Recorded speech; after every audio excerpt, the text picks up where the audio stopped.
नमस्कार साथियों, मेरा नाम है आर के सिंह और आप देख रहे हैं संस्कृति पीसीएस यूट्यूब चैनल।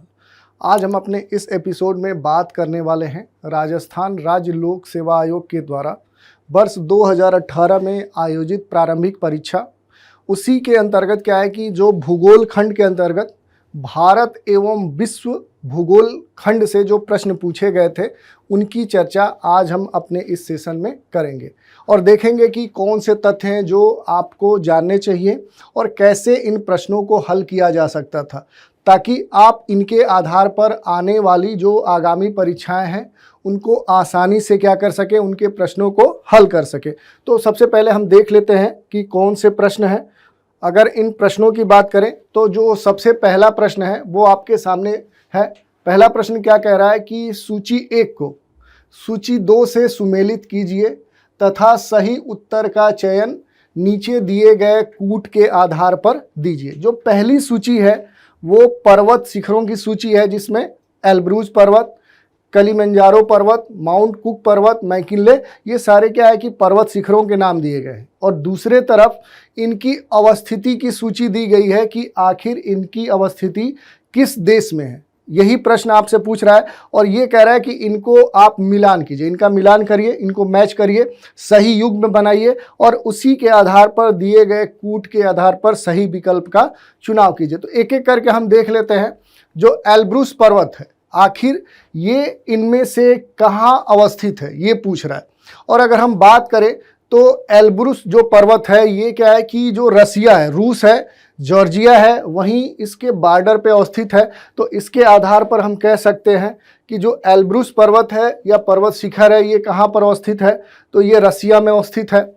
दूसरी अगर हम बात करें कि जो कलिमंजारो पर्वत शिखर है ये कहाँ अवस्थित है, तो ये अगर हम बात करें इसकी तो ये कहाँ पर आपको देखने को मिलेगा, तो ये तंजानिया देश में देखने को मिलेगा। तीसरा जो है पर्वत शिखर वो है माउंट कुक, तो ये कहाँ पर देखने को आपको मिलेगा, तो ये आपको न्यूजीलैंड में देखने को मिलेगा। और जो सबसे अंतिम में मैकिनले पर्वत शिखर है तो ये कहाँ देखने को मिलेगा, तो उत्तरी अमेरिका का जो यूएसए है, जो संयुक्त राज्य अमेरिका है, इसी का जो अलास्का प्रांत है, स्टेट है, वहीं पर ये देखने को मिलेगा। तो इस तरह से क्या है कि आप विभिन्न जो पर्वत शिखर हैं उनकी अवस्थिति से इनका मिलान कर देंगे तो आपको सही उत्तर मिल जाएगा। अब देखिए इसी को थोड़ा सा हम मैप पे देखते हैं। अगर उत्तर की हम बात करें तो देखिए पहले का क्या है कि अगर ए की बात करें तो ए का किससे सही पेयर है, वो चौथे से है। तो देखिए इनमें क्या है कि ये गलत हो गया, ये गलत हो गया। दो विकल्प ऐसे हैं जिसमें ए का जो संबंध है वो चौथे से है। अगला हम देख लेते हैं बी। बी का क्या है, कलिमंजारो कहाँ पर है, तंजानिया, यानी तीसरे नंबर पे। तो देखिए ये क्या है कि बी तीसरे पे है, तो आपका विकल्प सही क्या हो गया, वो सी हो गया। अब देखिए इससे जुड़े हुए जो मैप हैं उन पर थोड़ा सा संक्षिप्त रूप से देखने का हम प्रयास करते हैं। जैसे पहला जो पर्वत है, जैसे हमने बताया कि जो एल्ब्रूज पर्वत है ये कहाँ देखने को मिलेगा, तो रसिया और जॉर्जिया की जो सीमा है वहीं पर आपको देखने को मिलेगा। और मूल रूप से अगर हम बात करें तो यहाँ पर जो काकेशस पर्वत है उसी की ये एक श्रृंखला है, तो ये आपको ध्यान देना है।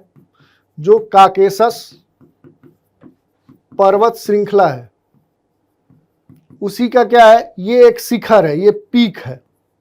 अगर शिखर है तो ये काफी ऊंचा होगा। अगर इसके ऊंचाई की बात करें तो ये लगभग 5642 मीटर इसकी ऊंचाई है।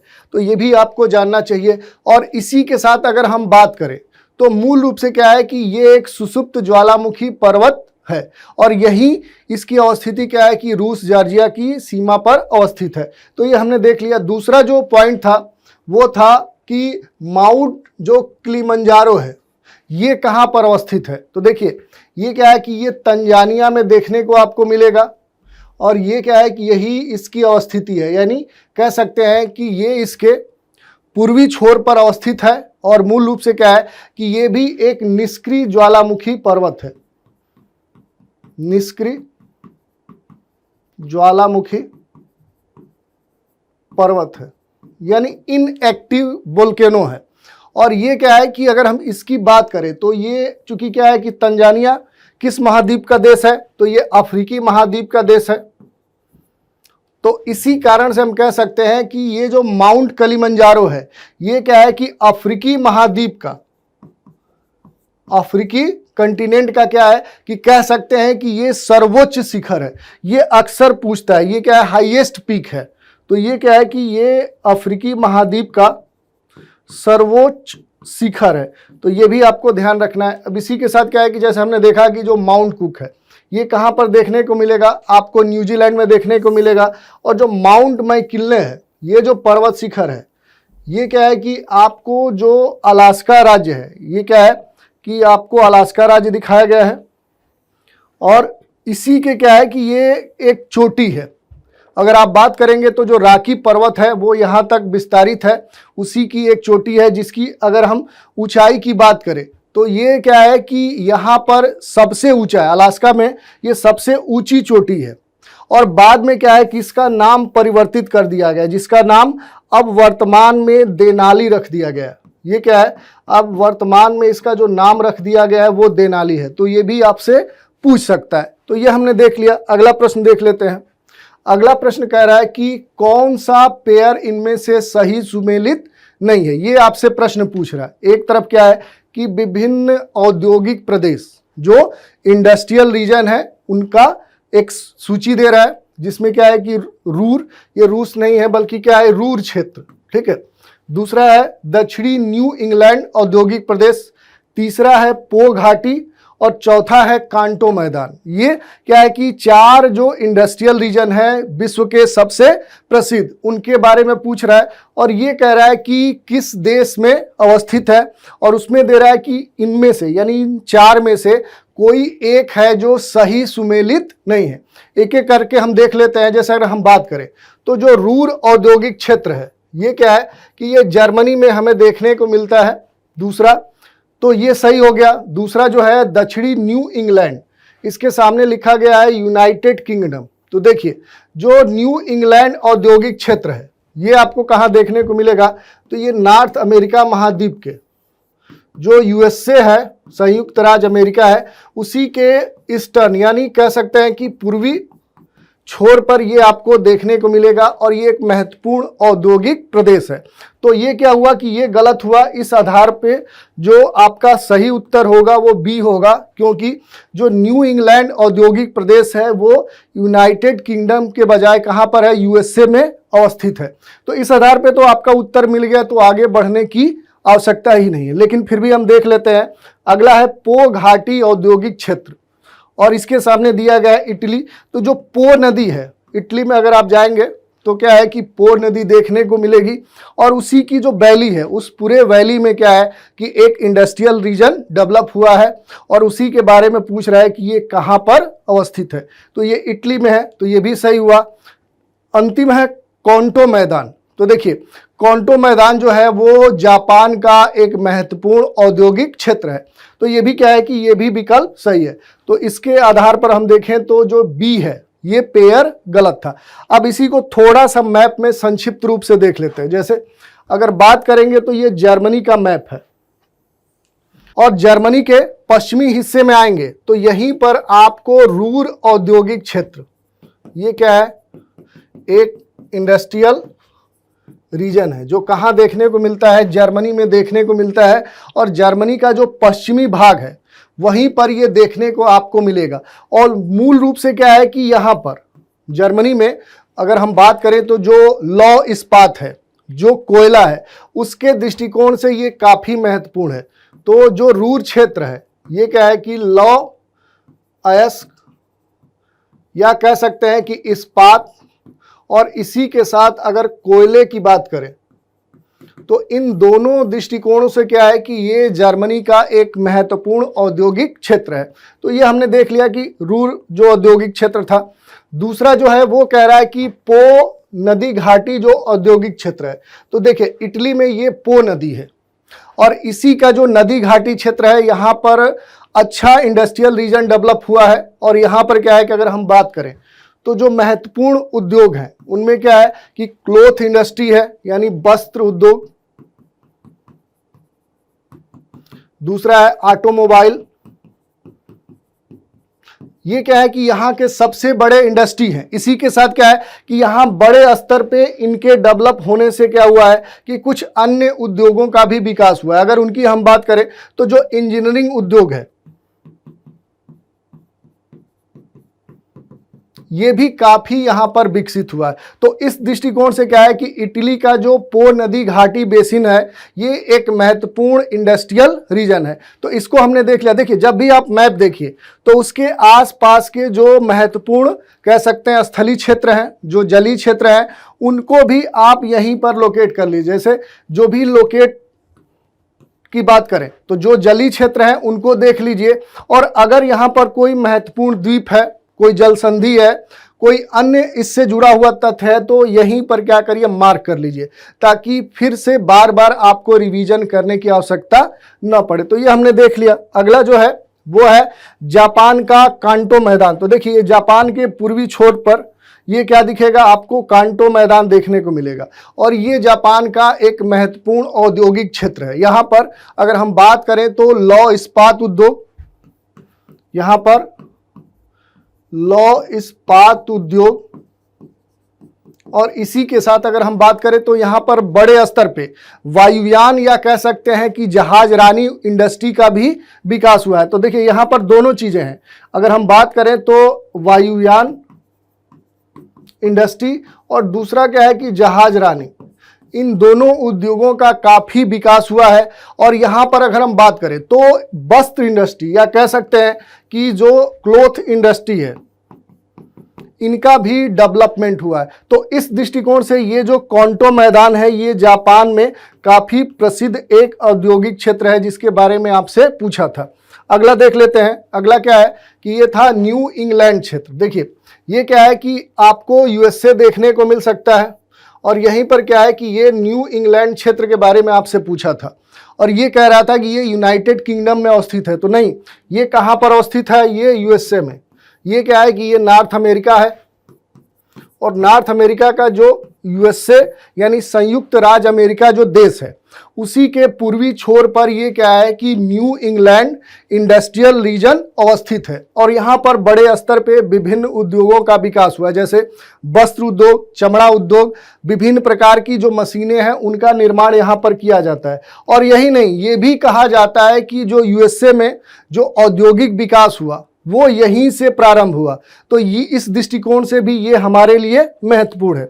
अब अगला प्रश्न देख लेते हैं। अगला प्रश्न क्या कह रहा है, प्रश्न संख्या 3। ये कह रहा है कि सूची 1 को सूची 2 से सुमेलित कीजिए तथा नीचे दिए गए कूट के अनुसार सही उत्तर का चयन कीजिए। अब देखिए इसमें क्या है कि पहले ये दिया गया है कि इसमें 2 सूचियां दी गई है। पहली जो सूची है वो कैनाल की है, यानी एक सकरा कह सकते हैं जलीय क्षेत्र, जो 2 बड़े जलीय क्षेत्रों को क्या करता है, वो जोड़ता है। तो ये नहर दिए गए हैं, नहर 4 दिए गए हैं। पहला है कील, दूसरा है सू नहर, तीसरा है पनामा नहर और चौथा है स्वेज नहर। इन 4 नहरों के सामने ये दिया गया है कि ये कौन से बड़े 2 जलीय क्षेत्रों को जोड़ती हैं। जैसे पहले की अगर हम बात करें तो वो है कील नहर। ठीक है, कील नहर के बारे में पूछ रहा है। कील नहर की अगर हम बात करें तो ये जर्मनी में अवस्थित है, और ये क्या करती है कि जो उत्तरी सागर है यानी जो नॉर्थ सी है उसको बाल्टिक सी से ये जोड़ती है। तो आपका जो पहला पेयर होगा वो ए का 2 से, दूसरा जो है वो है सू कैनाल। तो ये क्या है कि जो उत्तरी कह सकते हैं अमेरिका महाद्वीप है वहां पर जो विभिन्न ग्रेट लेक्स हैं, जो महान झीलें हैं, वहीं पर क्या है कि ये देखने को मिलेगा। और ये मूल रूप से क्या है कि जो सुपीरियर झील है और दूसरी जो ह्यूरॉन झील है, इन दोनों झीलों को ये जोड़ती है। तो सू कैनाल हो गया। तीसरा जो है वो है पनामा कैनाल। तो जो पनामा कैनाल है ये मूल रूप से क्या है कि जो पैसिफिक ओशियन है यानी जो प्रशांत महासागर है और दूसरा जो अटलांटिक महासागर है, इन दोनों को ये जोड़ती है। तो ये इसके सामने हो गया। और डी है स्वेज कैनाल। तो देखिए ये क्या है कि अगर आप जाएंगे तो ये भूमध्य सागर जो मेडिटेरेनियन सी है और दूसरा जो रेड सी है, इन दोनों को ये जोड़ती है। तो इस तरह से क्या है कि आप इसके पेयर को सही कर सकते हैं। इसी को देखिए अगर मैप पे हम देखने का प्रयास करें और देखिए अगर इसके आधार पर अगर हम उत्तर का चुनाव करें तो देखिए ए का दूसरा हुआ, बी का चौथा हुआ, सी का तीसरा हुआ। तो देखिए पहला विकल्प आपको सही मिल गया। अब देखिए इसको मैप पे हम थोड़ा सा संक्षिप्त में देखते हैं। जो पहली थी वो थी कील नहर, और देखिए यही क्या है कि ये कील नहर है।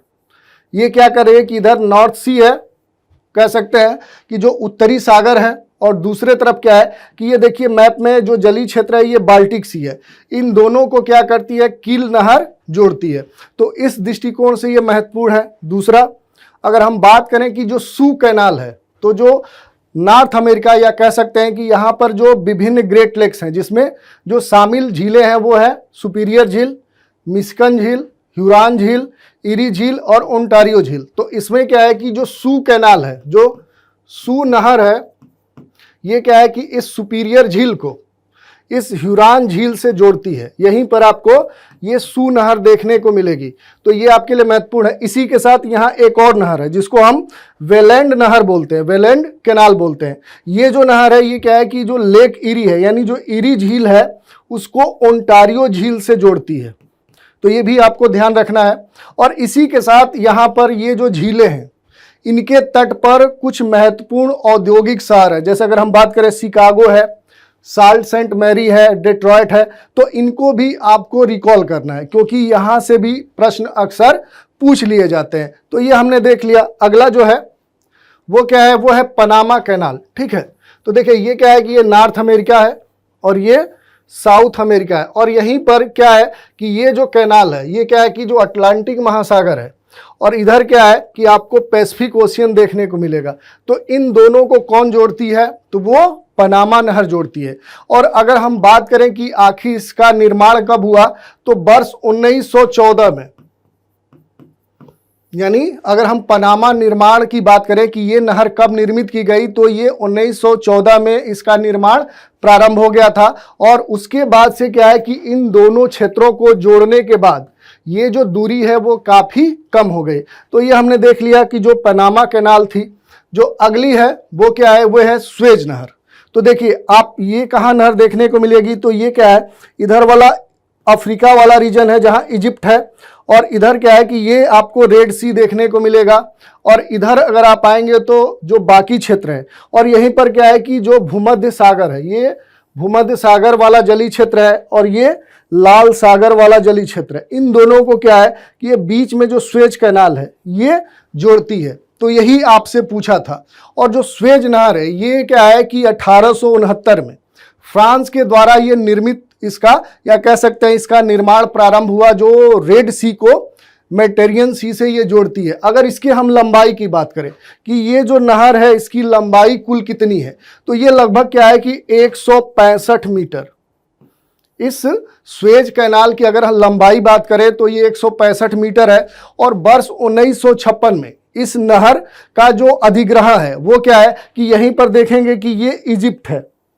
ये कौन सा देश है, तो ये मिस्र देश है। इसके द्वारा क्या है कि अगर हम बात करें तो वर्ष 1956 में 1956 में इसका अधिग्रहण कर लिया गया, यानी इसके अधिकार में ये आ गया और इसका राष्ट्रीयकरण कर दिया गया।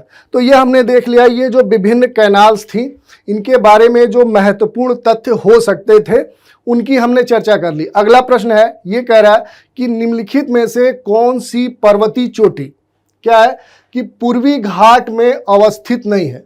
तो देखिए अगर हम बात करें भारत की, तो ये आपका भारत है, तो और ये वाला जो हिस्सा है ये पूर्वी घाट है, ईस्टर्न घाट है, और ये वाला जो हिस्सा है ये पश्चिमी घाट है, वेस्टर्न घाट है।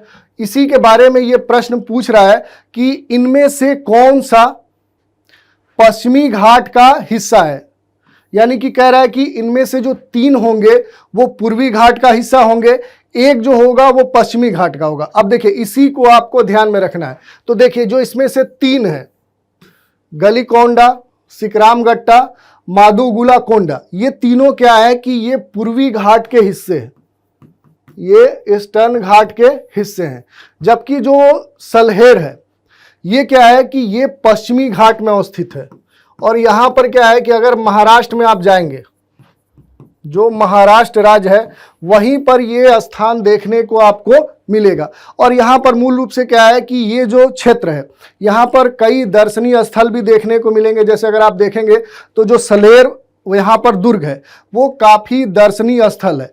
और अगर हम इसकी बात करें सलेर की तो यहाँ तक क्या है कि पश्चिमी घाट का विस्तार है और इसकी जो अवस्थिति है यहाँ पर क्या है कि लगभग 1567 मीटर इसकी ऊंचाई है। तो ये आपके लिए महत्वपूर्ण हो सकता है। इसी को क्या है कि जैसे मैप पे हम देखें तो देखिए ये क्या है कि आप ये पश्चिमी घाट है, यहाँ पर ये महाराष्ट्र वाला जो रीजन है यहीं पर आपको दिखेगा नासिक के उत्तर में सलेर।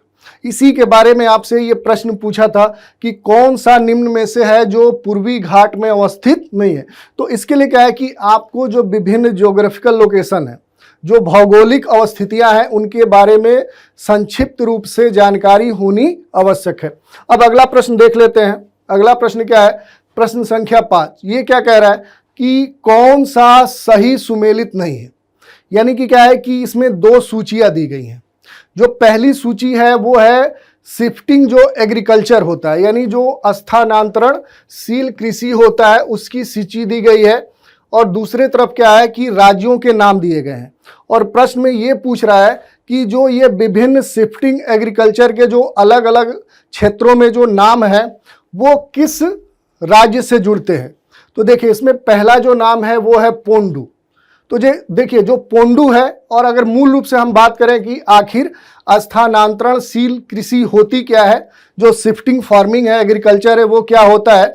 तो सामान्य तौर पे ये पर्वतीय क्षेत्रों में देखने को मिलती है, जहां पर क्या है कि लोगों के द्वारा जो वहां के पर्वतीय वन होते हैं, जो झाड़ियाँ होती हैं, उनको काट दिया जाता है, जला दिया जाता है और वहाँ पर उसको कृषि योग्य बना लिया जाता है। और फिर वहाँ पर क्या है कि कृषि की जाती है या फिर पशुपालन किया जाता है। और जब धीरे धीरे उस भूमि की उर्वरता कम होने लगती है या फिर समाप्त हो जाती है तो वो लोग उसको छोड़कर फिर किसी दूसरे स्थान पर यही प्रक्रिया अपनाते हैं। और इस प्रकार की जो कृषि की जाती है उसी को स्थानांतरणशील कृषि या फिर कह सकते हैं शिफ्टिंग एग्रीकल्चर कहा जाता है। और विश्व में क्या है कि इस कृषि के बहुत सारे उदाहरण देखने को मिलते हैं और अलग अलग देशों में इस कृषि को अलग अलग नामों से जाना जाता है। और यही नहीं, अपने देश में विभिन्न राज्यों या विभिन्न क्षेत्रों में ये जो कृषि की जाती है उसके भी अलग अलग नाम हैं। और उसी से संबंधित ये प्रश्न है। जैसे अगर हम बात करें तो उड़ीसा राज्य में इस प्रकार की जो कृषि की जाती है उसको पोंडू बोला जाता है। दूसरा, अगर हम बात करें कि जो मासा है, तो मासा जो की जाती है कृषि, ये कहाँ की कृषि है, तो जो मासा कृषि की जाती है वो एमपी में की जाती है। तो देखिए यहाँ जो हिमाचल प्रदेश दे रहा है तो ये गलत है। इसमें क्या है कि जो मासा कह सकते हैं स्थानांतरणशील कृषि होती है, इसका नाम एमपी में बोला जाता है। ठीक है, तो ये क्या हुआ, ये सही विकल्प हुआ। यानी कि ये हिमाचल प्रदेश में जो शिफ्टिंग एग्रीकल्चर है उसको मासा नहीं बोला जाता है। और इसी के साथ जो पोनम है तो ये क्या है, ये केरल में बोला जाता है। जो झूम है उसको असम में बोला जाता है। और इसी के साथ जैसे अगर हम झूमिंग की बात करें या झूम की, तो जो पूर्वोत्तर के राज्य हैं वहाँ पर शिफ्टिंग एग्रीकल्चर को झूमिंग बोला जाता है। और अगर हिमाचल की बात करें, जैसे अगर यहाँ पर जो विकल्प दिया है तो हिमाचल में जो शिफ्टिंग एग्रीकल्चर है या जो स्थानांतरणशील कृषि है उसको खील बोला जाता है। तो देखिए यहाँ ध्यान देने वाली बात है, मासा क्या है कि एमपी में बोला जाता है और जो खील है ये कहाँ पर बोला जाता है, तो ये हिमाचल प्रदेश में बोला जाता है। इसी तरह से क्या है कि एक कुमारी, ये अक्सर पूछता है, जो शिफ्टिंग एग्रीकल्चर है ये क्या है कि ये कर्नाटक राज्य में, ये क्या है कि कुमारी इसे बोला जाता है। और अगर छत्तीसगढ़ में जाएंगे तो इसी को कुराबा बोला जाता है। तो देखिए ये नाम आपको आने चाहिए, ये है छत्तीसगढ़।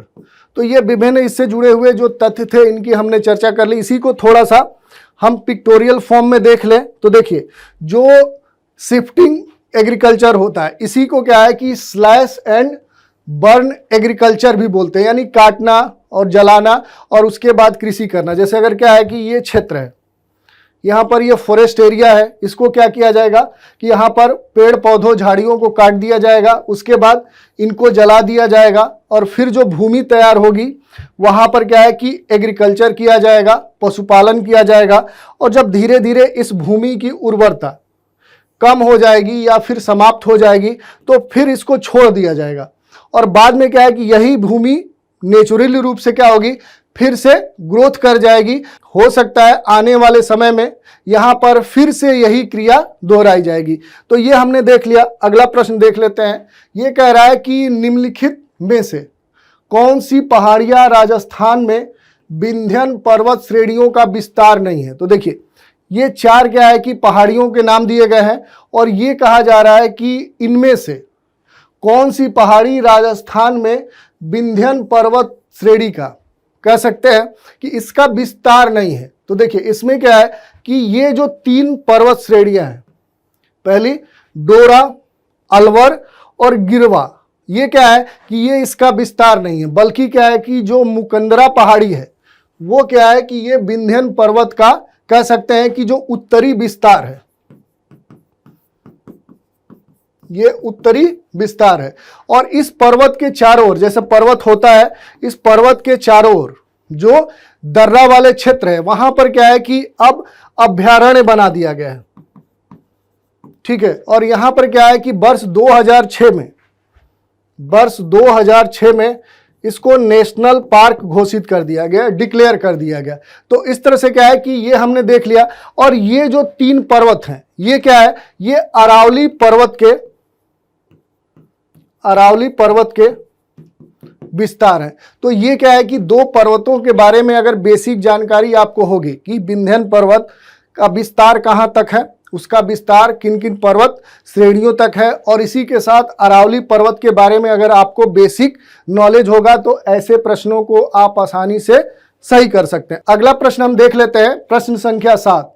तो राजस्थान में मई और जून माह में जो उत्पन्न होने वाली जो धूल भरी आंधियां होती है जिसको हम क्या बोलते हैं, लू, तो ये क्यों उत्पन्न होती हैं या इसके उत्तरदायी कारण कौन से हैं, यही प्रश्न आपसे पूछ रहा है। और स्टेटमेंट दिए गए हैं। जो पहला स्टेटमेंट है ये कह रहा है कि कुछ स्थानों पर संवहनी धाराओं की उत्पत्ति होती है। तो देखिए ये तो सही है, क्योंकि संवहनी धाराओं की उत्पत्ति के साथ क्या है कि यहाँ धूल भरी आंधियां चलती हैं जिसको सामान्य तौर पे इन क्षेत्रों में लू कहा जाता है।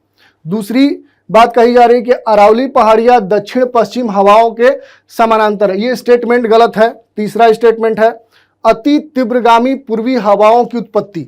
तो देखिए ये दोनों कारण इसके लिए उत्तरदायी नहीं है, बल्कि क्या है कि राजस्थान में मई और जून माह में जो धूल भरी आंधियां चलती हैं जिनको लू बोलते हैं, उसका जो मूल कारण है वो क्या है कि कुछ स्थानों पर जो संवहनी धाराओं की उत्पत्ति होती है उन्हीं कारण से इस प्रकार की धूल भरी आंधियां राजस्थान में देखने को मिलती हैं। तो यही हो गया। इसी को क्या है कि जैसे आपके सामने इसका जो पिक्टोरियल मैप है ये दिखा रहा है कि कैसे संवहनी धाराएं उत्पन्न होती हैं और इनके द्वारा क्या है कि धूल भरी आंधियों का विकास होता है। अगला प्रश्न देख लेते हैं। अगला प्रश्न क्या कह रहा है, प्रश्न संख्या 8। तो आज के सेशन का ये अंतिम प्रश्न है। ये कह रहा है निम्नलिखित में से कौन से खनिजों का राजस्थान लगभग अकेला उत्पादक है। यानी ये कह रहा है कि जो राजस्थान में कौन से ऐसे खनिज हैं जो कि क्या है कि सामान्य तौर पे अधिकतम मात्रा में क्या है कि वो राजस्थान में ही पाए जाते हैं, न कि देश के अन्य राज्यों में, या कह सकते हैं कि अन्य राज्यों में ये कम मात्रा में पाए जाते हैं या 9 के बराबर पाए जाते हैं। 4 विकल्प दिए गए हैं। पहला सीसा एवं जस्ता अयस्क, दूसरा कह रहा है कि ताम्र अयस्क, और तीसरा कह रहा है वोले स्टोनाइट, और चौथा कह रहा है सेलेनाइट। ये 4 विकल्प दिए गए हैं, ठीक है। तो इसमें क्या है कि जो सीसा और जस्ता है ये राजस्थान में प्रचुर मात्रा में पाया जाता है, और इसी के साथ जो वोलेस्टोनाइट है ये मूल रूप से क्या है कि राजस्थान में ही पाया जाता है, तो ये भी सही है। और जो चौथा है सेलेनाइट, तो ये भी क्या है कि राजस्थान में देखने को मिलता है। और जो ताम्र अयस्क है ये राजस्थान में बड़ी मात्रा में देखने को नहीं मिलता है। तो इस आधार पर अगर हम सही उत्तर की बात करें तो वो विकल्प डी हो जाएगा। यानी इसका क्या है कि 1, 3 और 4 यानी सीसा, जस्ता, वोलेस्टोनाइट और सेलेनाइट क्या है कि मूल रूप से राजस्थान में पाए जाते हैं। इसी के साथ अगर हम बात करें तो राजस्थान में बहुत सारे ऐसे कह सकते हैं कि खनिज हैं जो अन्य राज्यों में नहीं पाए जाते हैं, जैसे जास्पर है, गार्नेट है, जिप्सम है, चांदी है। इसी के साथ अगर हम बात करें तो एस्बेस्टस है, फायर क्ले है। ये क्या है कि मूल रूप से राजस्थान में ही पाए जाते हैं। और इसी के साथ अगर हम बात करें कि खनिज क्या होता है, तो खनिज कुछ ऐसे भौतिक पदार्थ होते हैं जिनको क्या है कि खानों से खोद कर निकाला जाता है। और मूल रूप से क्या है कि इनके अपने कुछ रासायनिक भौतिक गुण होते हैं। जैसे अगर हम बात करें तो बहुत सारे उपयोगी खनिज हैं, जैसे लोहा है, चांदी है, बॉक्साइट है, नमक है, जस्ता है, चूना पत्थर है। ये सारे क्या है कि ये खनिज के उदाहरण हैं। इसी के साथ क्या है कि आपको एक चीज़ और ध्यान रखना है, जैसे आपको क्या करना है कि जो विभिन्न राजस्थान में जो खनिज पाए जाते हैं उनको जिलेवार क्या करना है, नोट करना है। जैसे अगर हम बात करें तो ये एक बड़ा जिला है राजस्थान का, जैसलमेर। और जैसलमेर में आप जाएंगे तो प्राकृतिक गैस बड़ी मात्रा में पाया जाता है। और इसी के साथ यहाँ पर लाइमस्टोन अधिक मात्रा में देखने को मिलता है। ऐसे ही क्या है कि जैसे बाड़मेर है, आप कहाँ जाएंगे, बाड़मेर, तो ये क्या है कि जो मुल्तानी मिट्टी होती है जिसका विभिन्न सौंदर्य प्रसाधनों में उपयोग होता है या अन्य क्षेत्रों में होता है, उसके लिए ये प्रमुख है या ये प्रसिद्ध है। ऐसे ही क्या है कि कुछ अन्य क्षेत्रों में आप जाएंगे, जैसे अगर हम बात करें तो जो अजमेर है यहाँ का डिस्ट्रिक्ट, काफ़ी ये प्रसिद्ध है, कहें अगर सांस्कृतिक दृष्टिकोण से, ऐतिहासिक दृष्टिकोण से, और इसी के साथ अगर आर्थिक दृष्टिकोण की बात करें तो उस दृष्टिकोण से भी क्या है कि अजमेर राजस्थान का एक प्रसिद्ध जिला है। यहाँ पर क्या है कि मूल रूप से क्या है कि ग्रेफाइट, जो ग्रेफाइट होता है खनिज, वो बड़ी मात्रा में पाया जाता है। जो फेल्सपार होता है, जो फेल्सपार होता है वो भी क्या है कि अजमेर डिस्ट्रिक्ट में बड़ी मात्रा में पाया जाता है। और जो क्वार्ट्ज होता है जो काफ़ी कठोर होता है, वो भी यहाँ ठीक ठाक अवस्था में पाया जाता है। तो क्वार्ट्ज, तो ऐसे ही क्या है कि आपको क्या करना है कि जो विभिन्न जिले हैं राजस्थान के, या जिस राज्य का भी राज्य लोक सेवा आयोग के द्वारा आयोजित परीक्षा आप दे रहे हैं, तो वहाँ के जो विभिन्न जिले हैं वहाँ पर आप देखिए कि कौन से खनिज की अवस्थिति किस जिले में है, क्योंकि यहाँ से सीधे प्रश्न पूछ लिए जाते हैं। तो इस तरह से क्या है कि इस प्रश्न का उत्तर हम दे सकते हैं। तो आज हमने राजस्थान के द्वारा वर्ष 2018 का जो प्रारंभिक परीक्षा यहाँ पर आयोजित की गई थी, उसी परीक्षा के भूगोल खंड के अंतर्गत जो भारत एवं विश्व के भूगोल से संबंधित जो महत्वपूर्ण प्रश्न थे उनकी चर्चा हमने कर ली। इस परीक्षा के जो अन्य बचे हुए प्रश्न होंगे जिनकी चर्चा करने की आवश्यकता होगी, तो उन प्रश्नों की चर्चा हम अगले सेशन में कर लेंगे। तो आज के इस सेशन में इतना ही। आप हमारे साथ बने रहें, इसके लिए धन्यवाद।